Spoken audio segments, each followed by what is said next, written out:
Thank you very much, and you will let me know if you cannot hear me.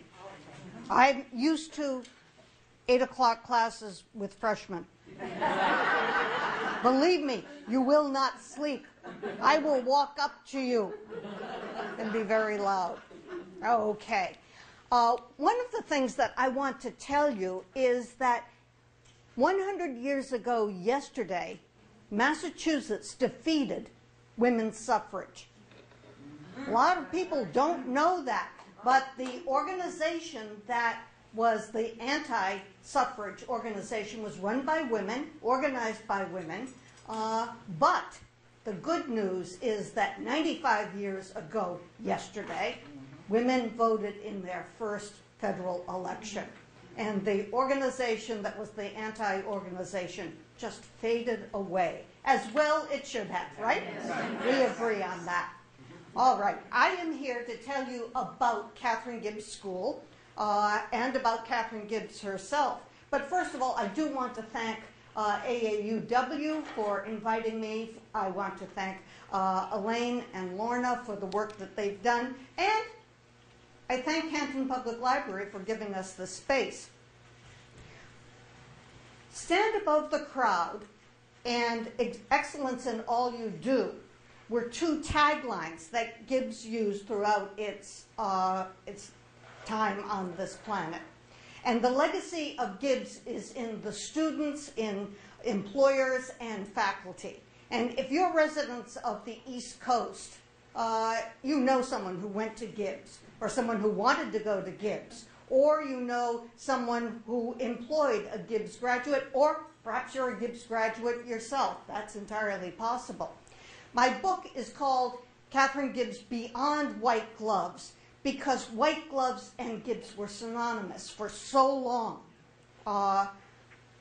Gloves made a lot of sense. In cities that were heated by coal, you wore gloves. It was the only way that you could keep your hands clean so that when you got to the office or you got to wherever you were going, out to lunch or whatever, you'd have clean hands. But Gibbs kept the white gloves long after cities were heated by coal, and the white gloves became synonymous with the school. So much so that in the late 1980s, the president of Gibbs took some students from all of the 11 schools to a meeting at the corporate headquarters and then took them out to lunch. Now, they weren't wearing white gloves, but every one of these young women was beautifully dressed, perfectly put together, and very confident. And Eleanor Vreeland, who was the president, heard someone say, "Oh, they must be Gibbs girls." This was in the late 80s, long after the women's movement had started to make a lot of good progress. Gibbs people were still recognized for what they did.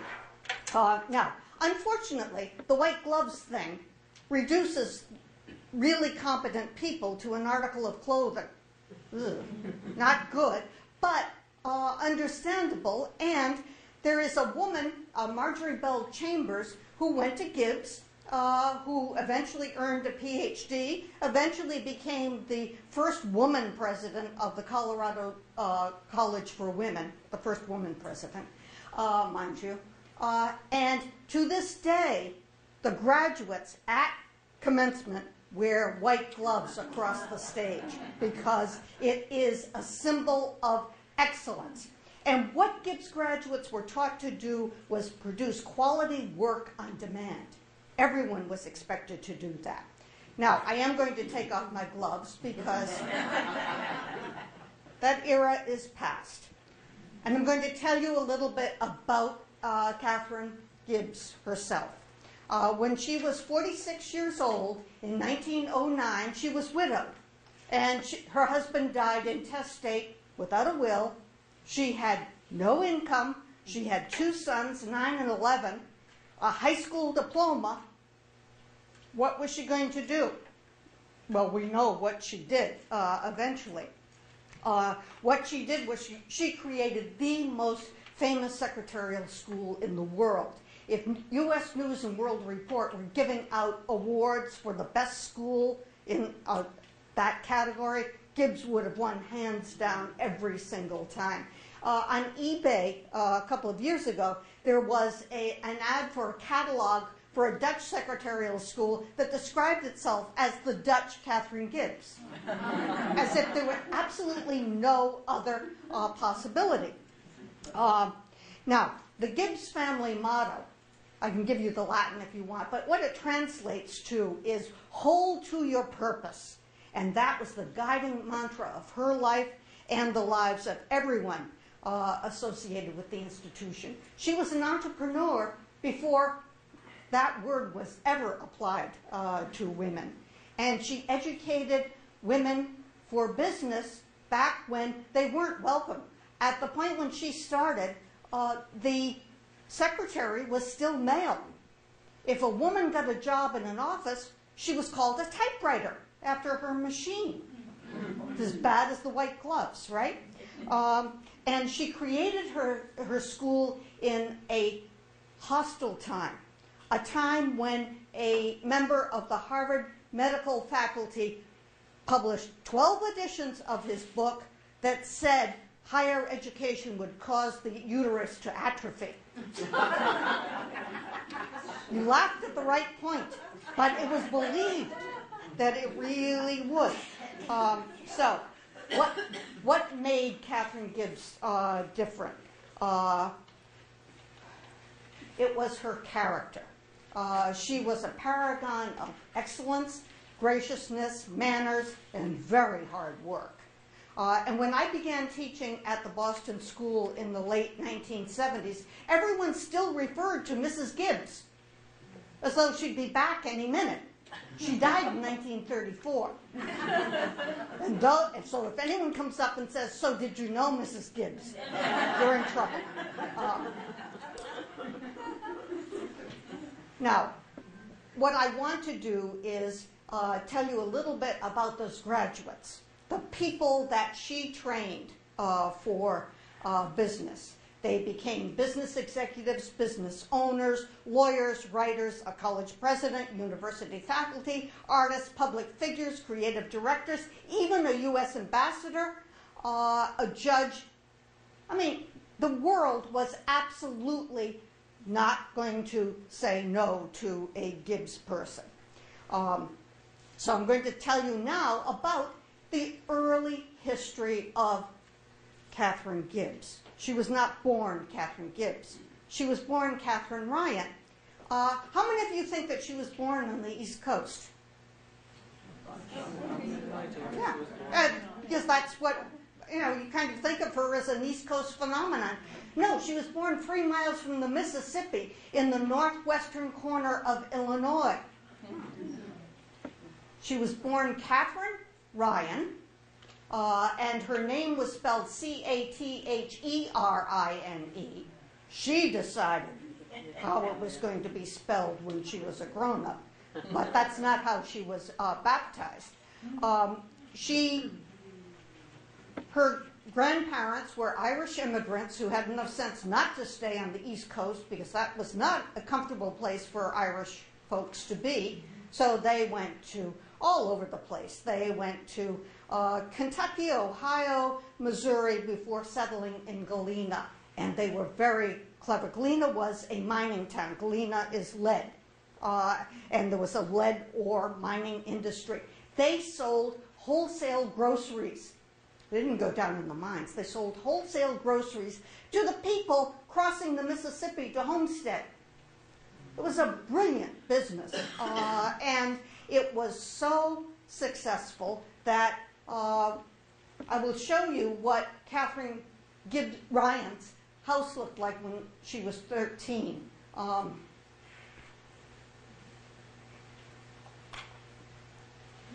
Not bad.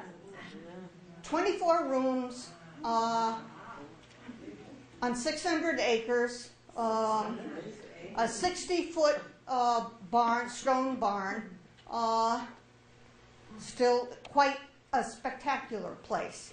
Now, as Catherine, with Catherine, as she grew up, she was known by many things.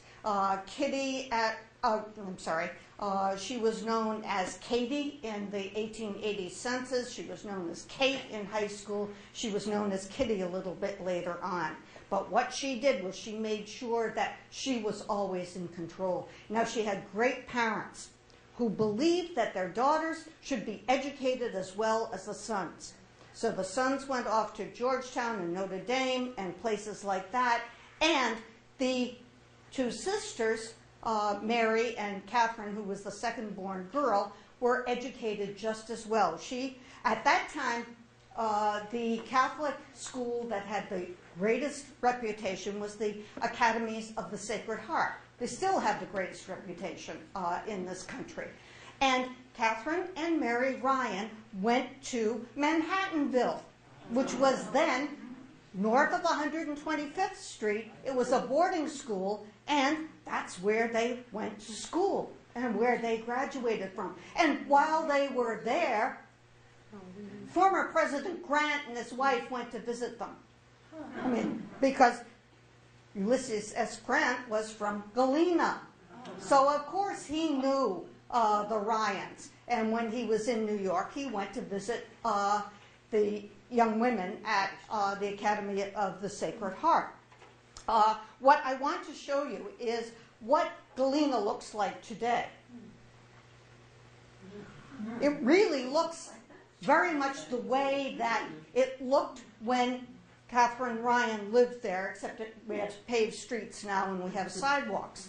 But the river kept silting up, the river that would bring the ships in from the Mississippi, that kept silting up, the mines gave out. So the city was kind of caught in a time warp. The people in Galena say, don't say it as if it's a bad thing, because what they've got is this absolutely beautiful mid-19th century town, and over 75% of it is on the National Historic Register, as it well should be. And by the way, that photograph was taken by a man from Galena early in the morning on trash day. He moved all of the trash barrels. So I owe it to him to show you this picture, because Bobby Bertucci is to be thanked. This is Catherine Ryan's graduation picture. And that's Catherine Ryan right there. She really does look like the woman she would become later on. The young woman of steel would become a middle-aged woman of steel. Very serious young women, very well dressed. And the archivist at Manhattanville, which is now non-denominational and is in Purchase, New York, the archivist at Manhattanville says that when you take a look at the ledgers, the Ryan girls didn't spend their money the way the others did. The others spent it on ribbons and things for their hats. And oh no, the Ryan girls spent their money on music lessons, on art lessons. They made sure they had access to the library, because libraries cost money, even in private schools back then.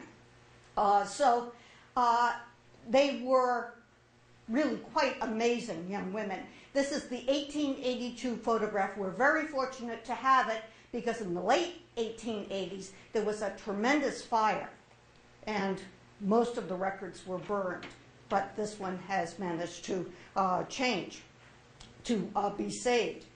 Now, when she graduated from the Academy of the Sacred Heart, she didn't go to work. She never expected to work. She was the daughter of a very wealthy man who was on the board of the Chicago-Galena Railroad and on the board of the local bank, and he was really important. She never expected to work. She expected to get married, and that would be the end of it, right? However, when she graduated from high school, she disappears from the record, but we do know that two of her brothers went off to Helena, Montana, to try to replicate their grandfather's success. Helena was a mining town also, and they went out and they set up a grocery business, same thing. Catherine at that point, went to visit them. And she's in the Helena census for 2 years, only she's called Kitty at that point. No, she just keeps trying different names until she found one she really liked. Now, Helena, Montana is a long way from Galena, Illinois. It's even farther from Medford, Massachusetts, which is where William Gibbs was born. Now, William Gibbs was the son of a watchmaker, jeweler in Medford Square. He apprenticed with his father for quite a while, and then he decided that he would go west, and he ended up in Helena, Montana. And he happened to be working in the building where the two brothers lived.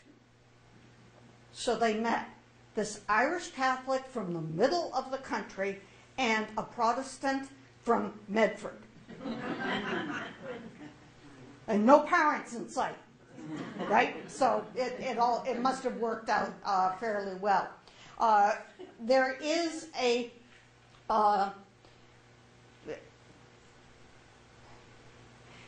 point when Catherine went back to Galena because her father had died.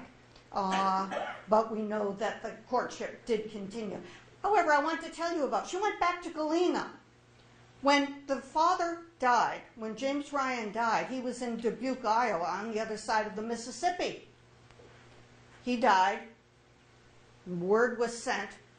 The Illinois Central Railroad put a car and engine at the beck and call of the family so that they could go across the Mississippi, get the body, and bring it back to Galena. That's just an idea of how important these folks were to Galena society. So we know that the courtship must have continued. There is no record of the marriage because this is a point at which marriages did not have to be recorded. However, in the Galena paper, there is a note one day that friends of Miss Catherine, misspelled, Ryan, were very surprised to find out that she left on Saturday to go to New York to be married. Her friends, misspelled, will receive more information later. There was never another word. But they were definitely married. They moved to Providence, Rhode Island, which was then an extremely progressive city. It had playgrounds and it had programs for the women who were working 14 hours in the factories and their children who were working in the factories also. It was a very progressive city. It was a place that Catherine Gibbs was very happy. And they had 2 children. They did very well, and she eventually moved to southern part of the city. It is now part of Cranston, but a part of the city called Edgewood, which is right on Narragansett Bay. And William joined the local yacht club, and that's where he died. Fell off the mast of his boat and broke his head open. And so there she is. What is she going to do? There are rumors that she tried things like dressmaking and millinery, but a lady of this class would never advertise, right? So how is she going to get business? So that evidently didn't work at all. We know that in 1911, she became the office manager at a shorthand school in Providence. The Boyd Syllabic Shorthand School in the Caesar Mish building, which has been restored very nicely. The school was on the 4th floor. It was 2 rooms. And after a year or so, the school wasn't doing well. Syllabic shorthand is the kind that is based on the alphabet, but it wasn't doing well at all. But Catherine Gibbs bought it, and she turned it into her empire. She would do anything to support her family. I mean, she really would. She had correspondence courses, which are brilliant, okay? Because correspondence courses don't require any time in the classroom, don't require any space in the classroom, but you get paid for them. She also had both men and women in her class. Why would she turn down half of the population? I mean, she's trying to make a living for her family. She also had an ad in Popular Mechanics. Didn't use her name, didn't use the name of the school on the 4th floor there, but it's the same room number. And she told people that if they sent her them money, she'd send them instructions, and by the 4th lesson, they'd be able to write a business letter. Pretty clever. Okay, so that gives you an idea of a woman who really holds to her purpose. She had a lot of competition. One piece of competition was Miss Johnson and Miss Wales Private School of Stenography. It's now Johnson & Wales University. Bryant and Stratton was 50 years old when she began. It is now Bryant University. These were all the places that were her competition. So the first time she put an ad in the newspaper saying, you know, that there's the Gibbs School, Private School of Shorthand, she was very careful to say in the newspaper that this is the kind of school that's very good for those who do not want to be in a large commercial school. In other words, what she did was she dismissed them as not very nice. It's beautiful marketing. She wasn't doing any work that was different from anyone else. The language is still the same, shorthand is still the same, typing is the same, filing better be the same, or there's a lot of trouble. But what she was doing was saying, this is really a good place to be. And she also advertised in Dow's Blue Book, which was essentially the social register of the second decade of this last century. And she advertised there also. Now, when she was advertising in Dow's Blue Book, she didn't say, oh, come here because you won't have to mix with people you might not want to mix with. She knew her audience perfectly. And she knew that she had to have people who could pay the bills. That went without saying. There weren't any federal loans. Banks didn't give money for school loans or anything like that. She also, I grew up in Providence, so I am perfectly happy saying that those of us who grew up in Providence looked at Boston as the place to be, and then after that, New York. And that's exactly what she did. She decided the first place she would invade would be Boston, and she did. She came to 25 Huntington Avenue, 4th floor again, 2 rooms, and set up her school in Boston. But it was 1917. We had just entered the war. There were 3 drafts. Half of her population disappeared. So what did Catherine Gibbs do? She set up the Catherine Gibbs School for Educated Women, as if that had been her plan all along. Yeah. Hand me lemons, I'll give you lemonade. And so she decided that she would, in fact, teach only women, because only women were interested, able to do this kind of work. So we have, I should also tell you that there's an ad in the Boston Globe right across the street from 25 Huntington Avenue. There was someone named Kate Ryan offering dramatic lessons, teaching people how to speak and present themselves and wear makeup properly. No indication it's our Kate Ryan, but I'll bet you it is, because again, she has to support these young men and her sister also. She did dream of moving to Boston. She did that.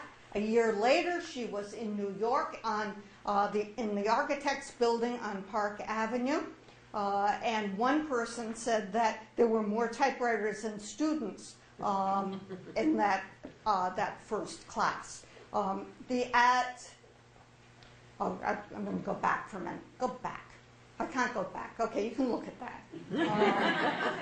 Not a thing I can do about it, except I don't want to end the show. There we go.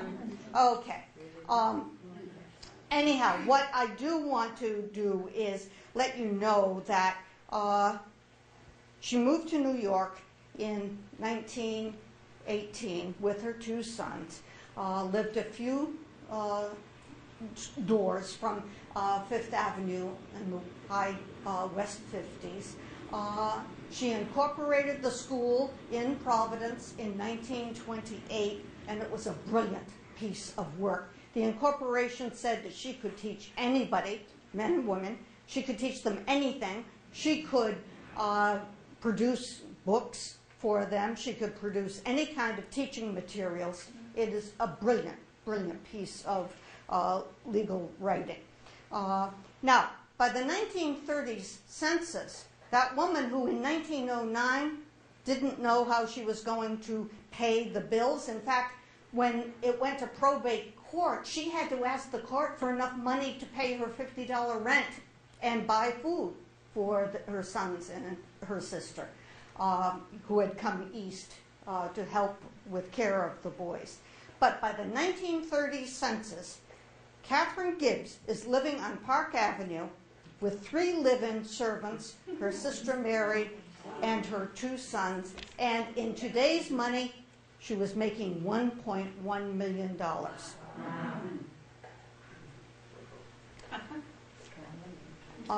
Now,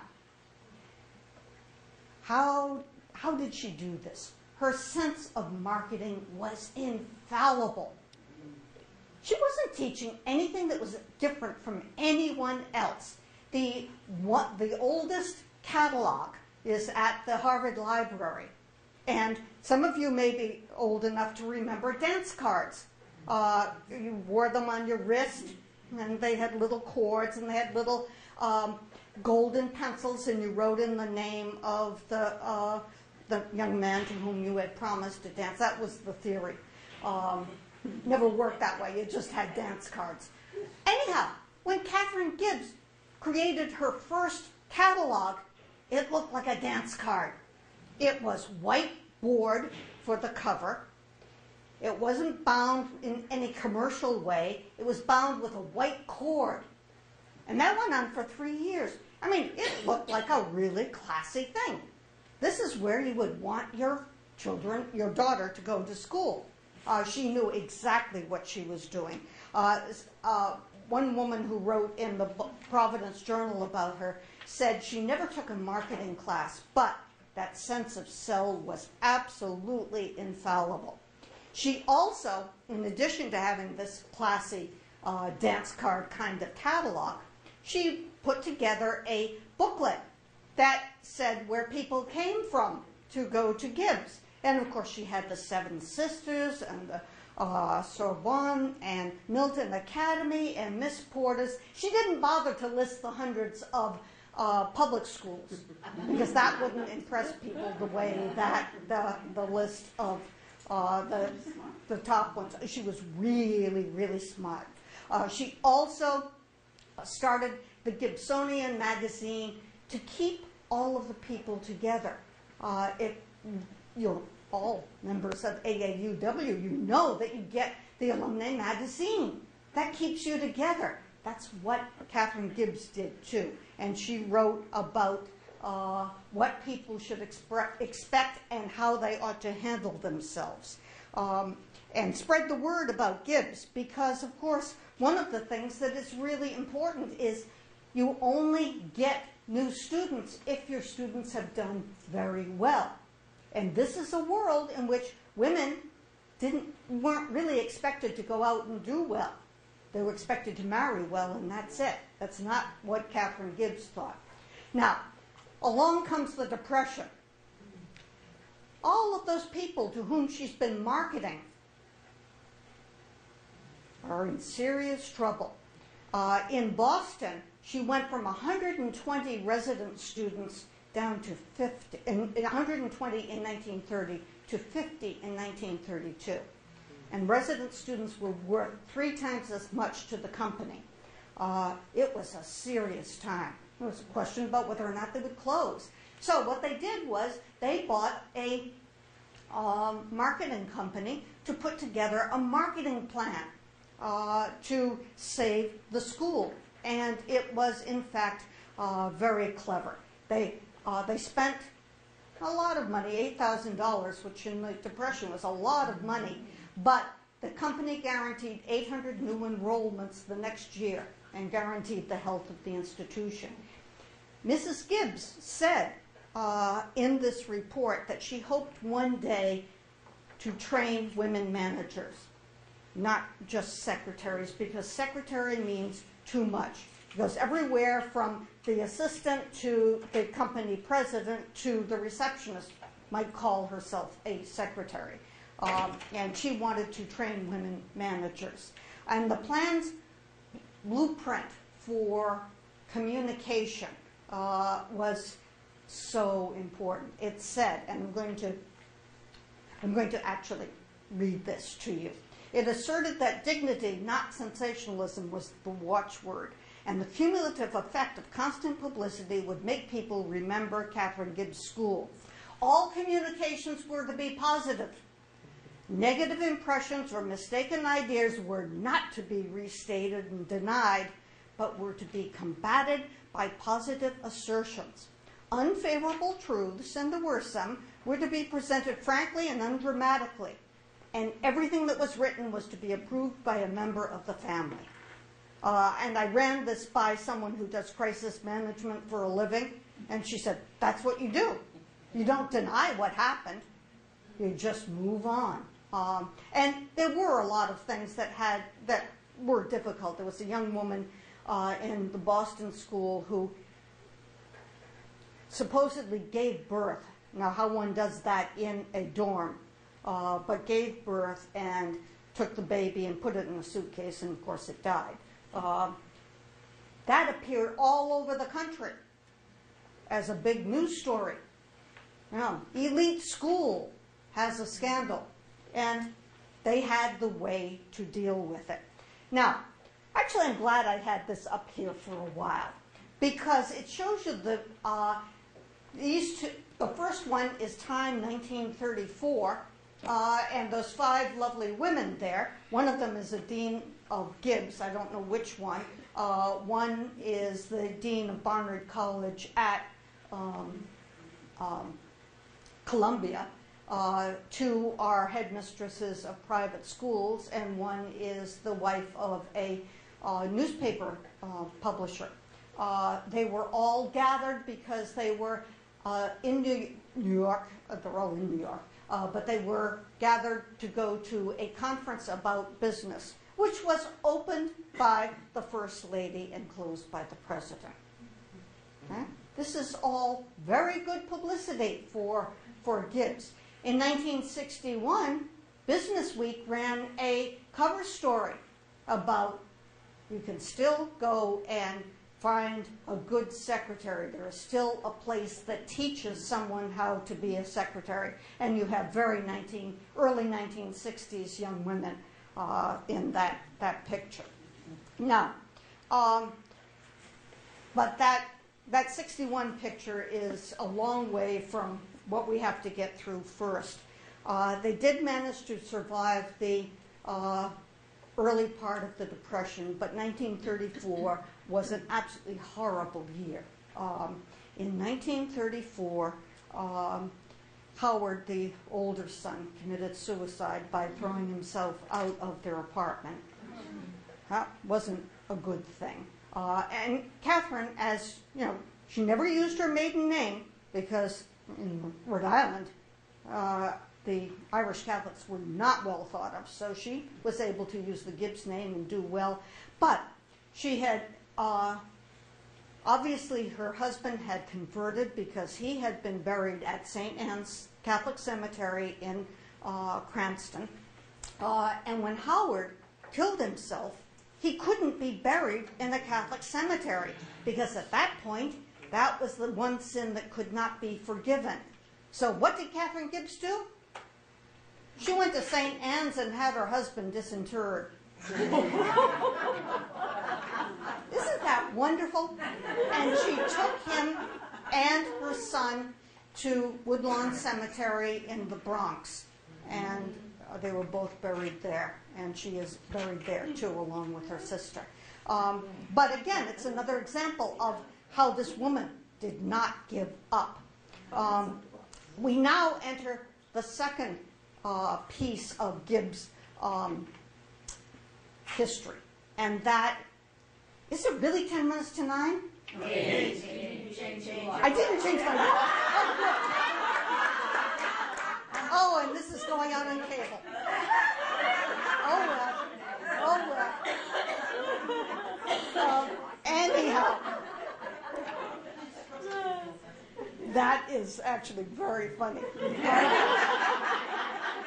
Now, and the second, in 1934, after Catherine had taken care of Howard and all of the unpleasantness surrounding his suicide, she died 2 months later. And her son, the remaining son, took over. Gordon took over. And he did a superb job. He recognized that the reason that Catherine Gibbs School did so well was because of that picture. That picture of Catherine Gibbs as an icon of perfection and graciousness and hard work. So the first thing he did was he had paintings commissioned. And there were 3 of them. They all look like that, but they're slightly different. The coloring is just a little bit different in each one, and he gave one to each school, to Providence, Boston, and New York. What he recognized was that he needed to keep his mother as the icon of excellence in the school, and that's exactly what he did. He also, one of the things he did almost right away was get married. Married his mother's secretary, who had been a Gibbs graduate and had been registrar in the Providence School. He also began something that no one had thought of before this. Now, college students all expect to have a semester abroad, right? In the 30s, no one thought of that, except for Gordon Gibbs, who started a winter term in Bermuda. He would send the typewriters on a liner, and he would have people spend 12 weeks there. They lived I'll show you where they lived. They lived in Rosedon, which is right across the street from the Princess Hotel. They had their lessons in Rosedon, and the upper left is what it looked like then, and the lower left is what it looks like now. And then there's a picture of the students there, all dressed very nicely because one of the teachers is there.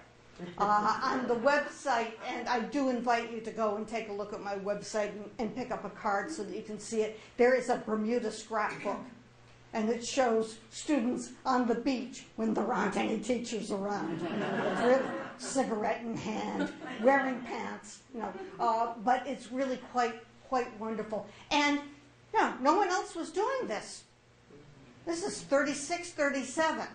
However, the war was coming and everybody knew it, so he did have to stop the Bermuda experience, which is too bad.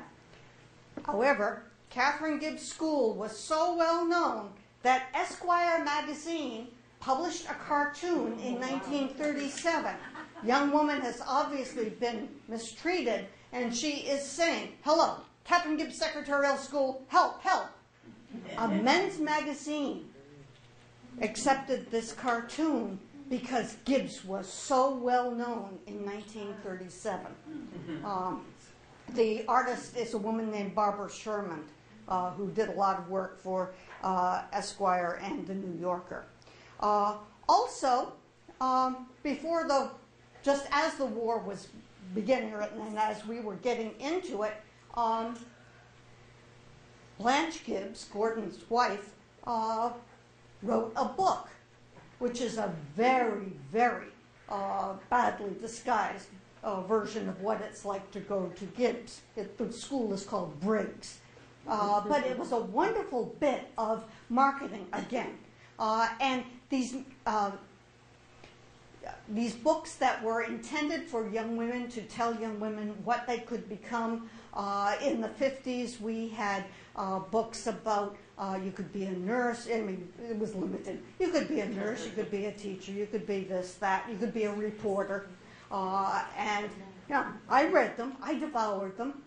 People devoured this kind of thing. Also, there was another version done in the 60s that was slightly updated, which was a good idea.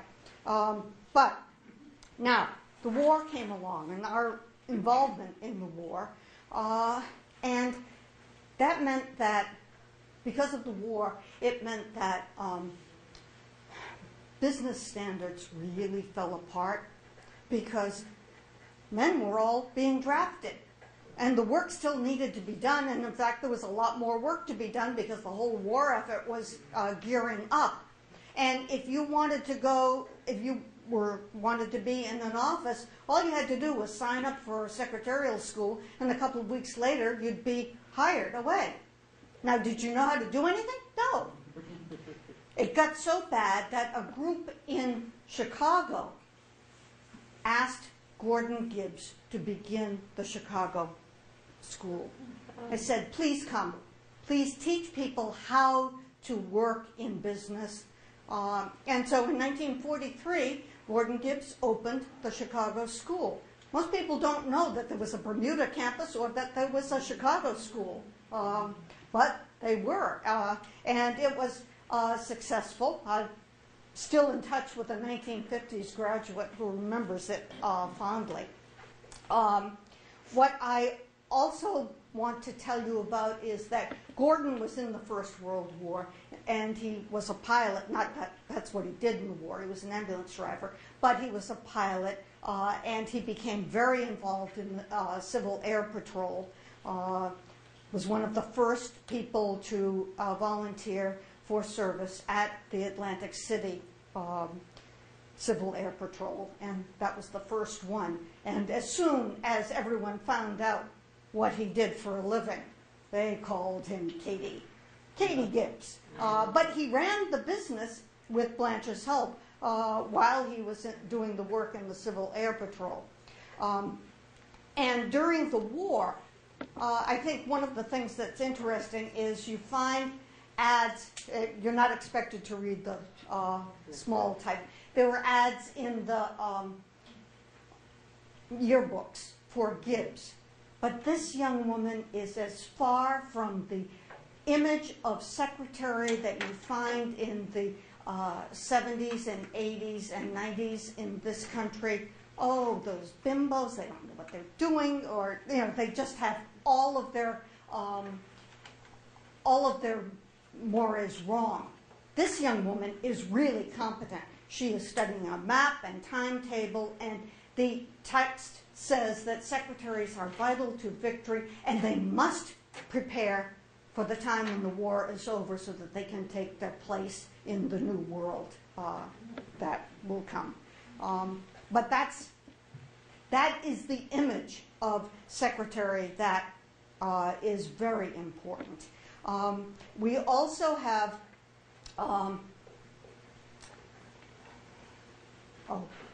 no, I'm not going to show you that, but I am going to show you this.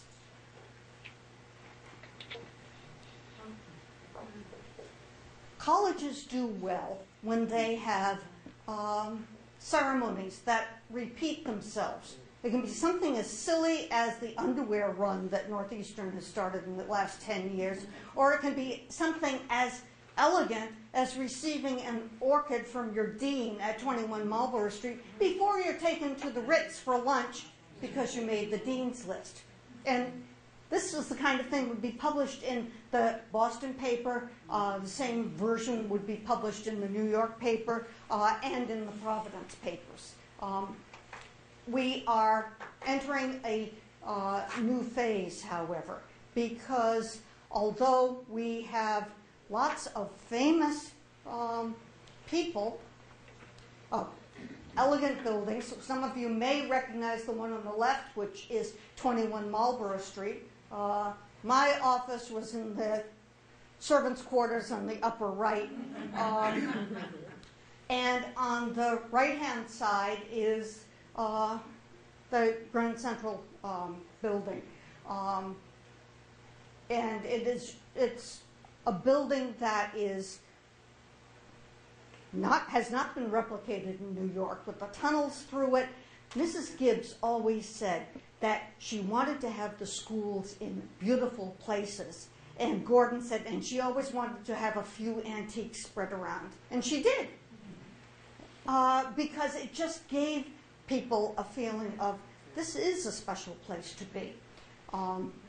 And so she made sure of that. She also made sure that the Gibsonian kept people together, that when you have, there is an article in 1949, which was How to Educate a Secretary was the name of it. It was really How to Educate a Secretary at Gibbs. On the left is 21 Marlborough Street, 151 Commonwealth is on the right. But the important thing here is that Gordon Gibbs took that marketing plan very seriously. You use the same words to describe the school all the time. Tough, elite, produces the best people. You use the same words over and over and over again, to the point where the reporters pick up on it. You're not changing their type. They, in fact, pick up on what they know about the school. It is an important thing for a school to do in order to succeed. This is a picture of a Gibsonian from the 60s, young woman with a very 60s haircut. But I don't have the original with me today, but the upper left-hand picture is of the new Pan Am building. Because remember, New York Central building was a great place to be on Park Avenue, but when they built the Pan Am building, guess where Gibbs went? There was an article in the New York Times about the tenants, and there was a paragraph on how Gibbs would be one of the tenants.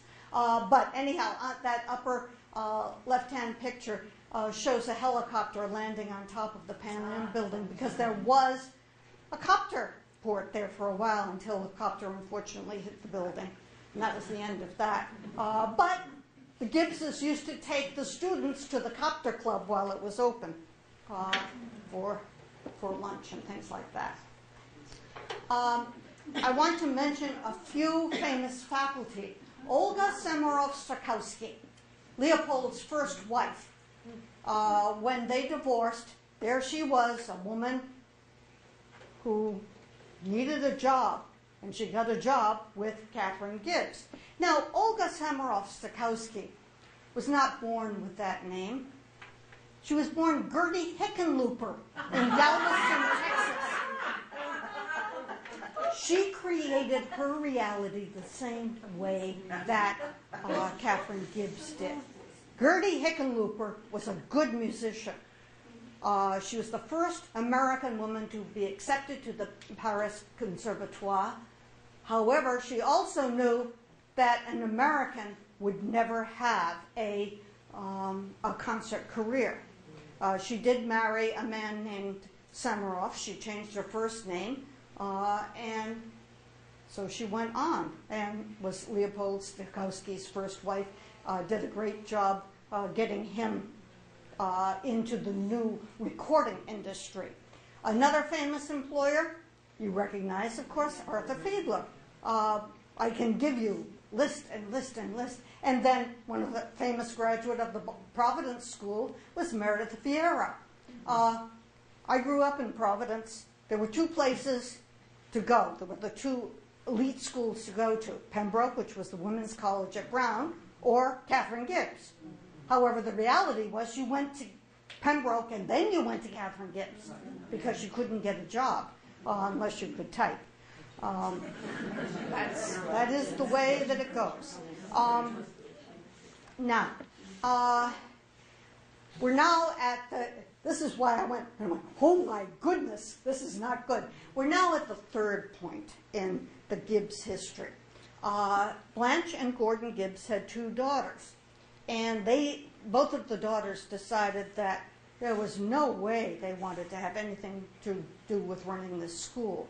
So in the late 60s, Gordon and Blanche looked around for a company that would keep the Gibbs quality alive. Now, Gibbs was always profit-making, never apologized for it. The business was education, and the product that was turned out was superb. There was no question at all. So they looked for a company that would actually take it over and do well. They found Macmillan, the publisher. And Macmillan was the owner when I started at Gibbs, and they were wonderful. They left us alone.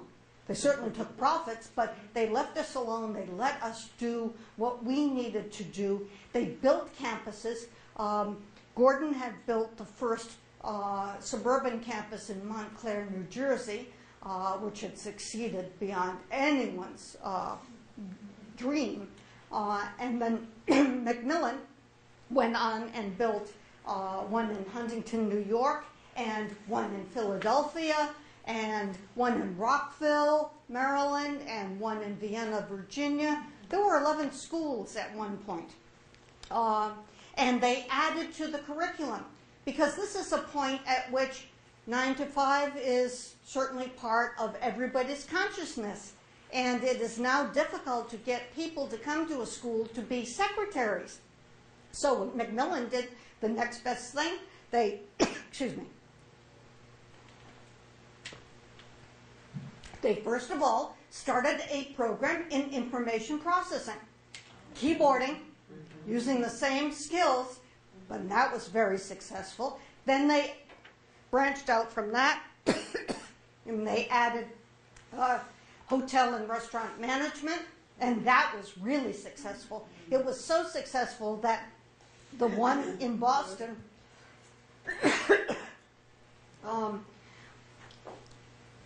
would actually had the Ritz and Tremont House come to us to say, would you let your students come and do sales blitzes for us? Because remember, what Gibbs taught was no different from what anyone else taught, except for those soft skills. People knew how to talk. They knew how to speak. They knew how to present themselves on the phone. We all get those email messages and voicemail messages that go on and don't have any point. You'd never get one of those from a Gibbs graduate. And these now were also curricula that attracted men. Hotel and restaurant management had men in it. There was a travel and conference planning program for a while. Macmillan was really very good. There was also a program called Options. It had been the adult training program, which is the least sexy name for any program ever, adult training program. And what it really was designed for was women who were re-entering or entering the workforce for the first time. So the call was sent out to come up with a name for it. I went home and asked my husband. He said, Options. So I went back in the next day and said, Options. And that's what they call it. I did not get a penny for it. And boy, I learned a lot about negotiation.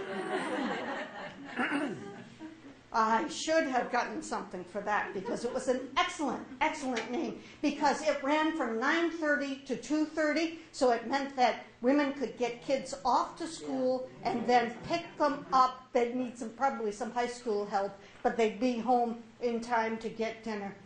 Even one of my Options students got tuition to Options as part of her divorce settlement, which I thought was pretty good.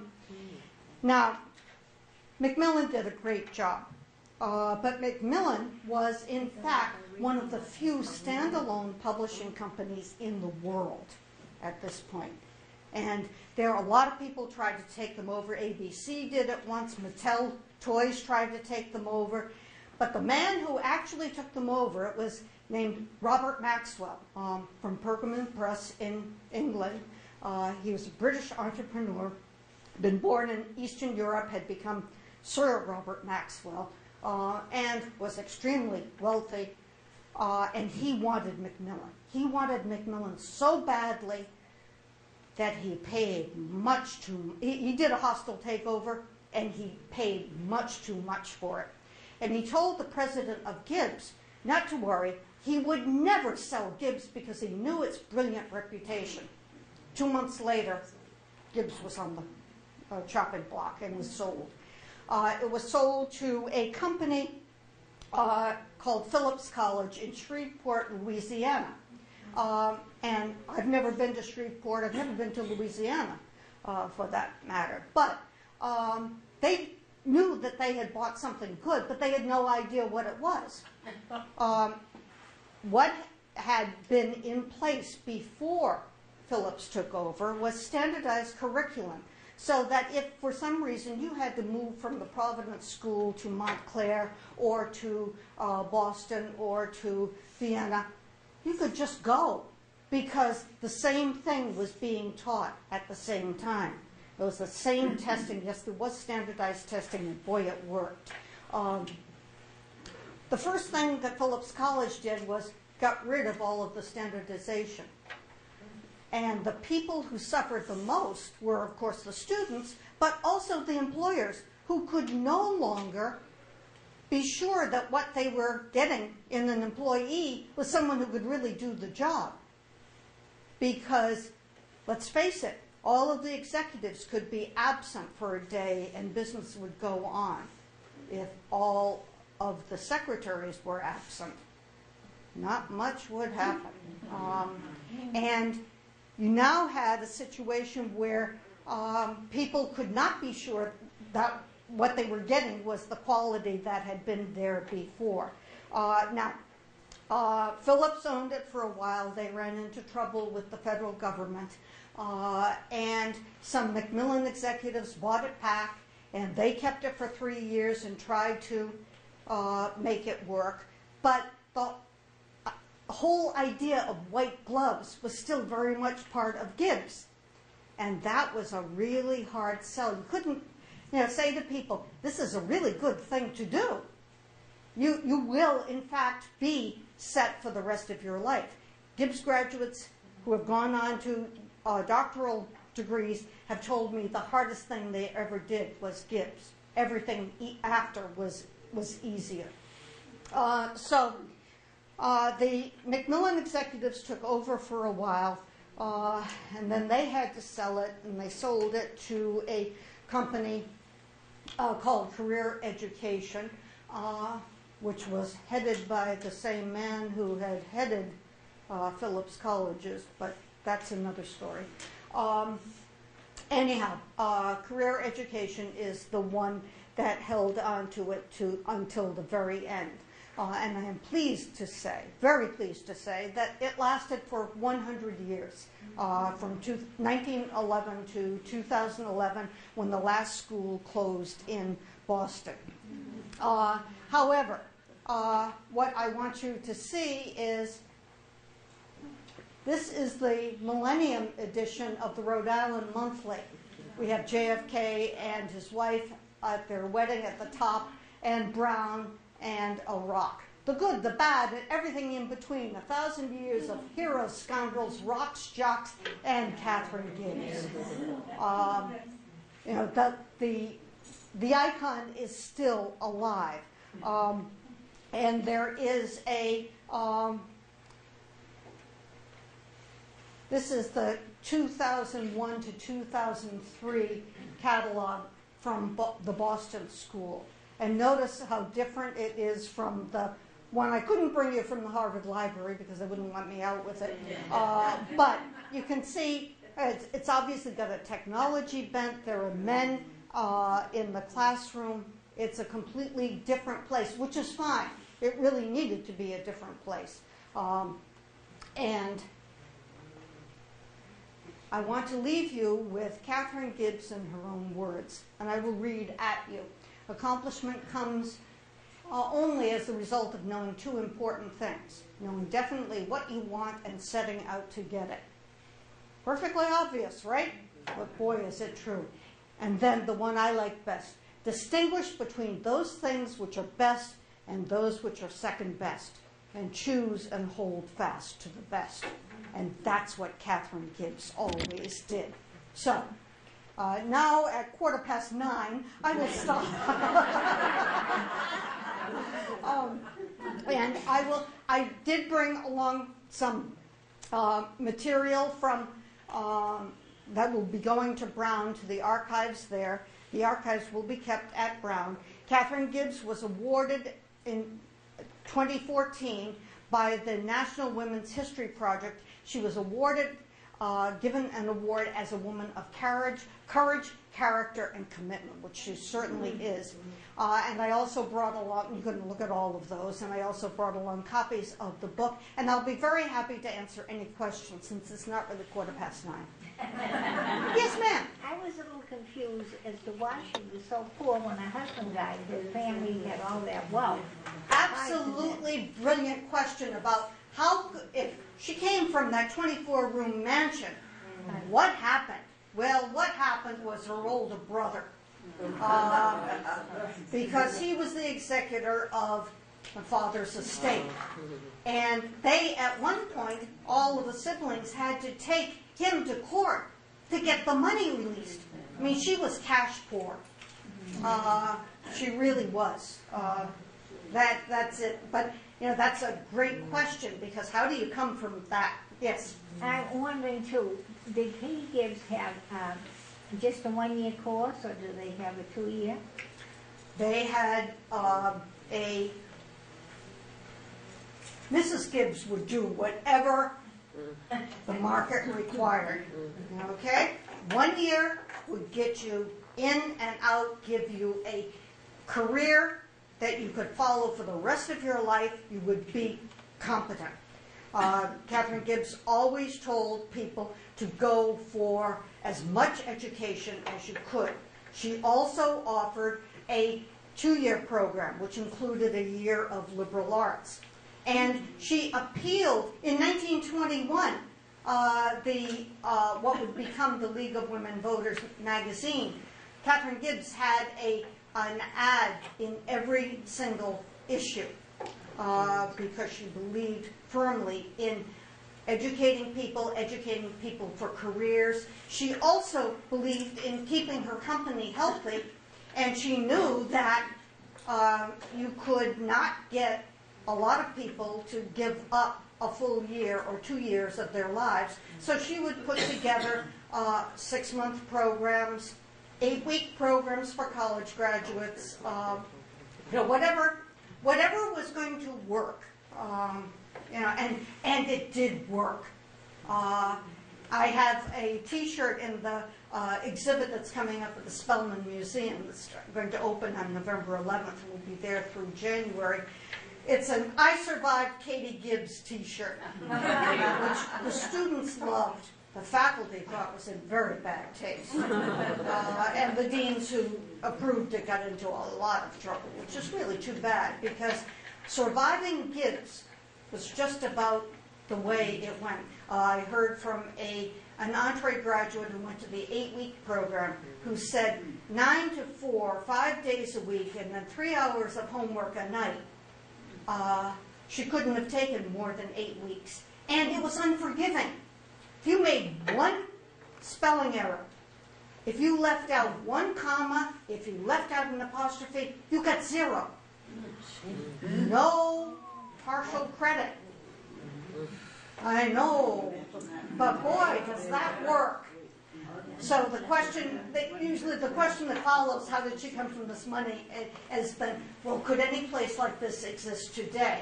I don't think that it could. But someone said to me, a former Marine said to me, it exists in the Marine Corps, where you are expected to do things a certain way. You would all be seated in alphabetical order, and when you turned in your papers, you would have a number first, then your section, then your last name, then your first name. Not that you weren't important, but it was a lot of paper to get through for teachers who had classes of 40 and 50 people. So you needed to have the number and the section and so forth. It was a brilliant system, and it worked. It worked extremely well. Other questions, comments? Didn't they have to wear hats with the white gloves too? Katie Gibbs, I'm from Rhode Island. Right.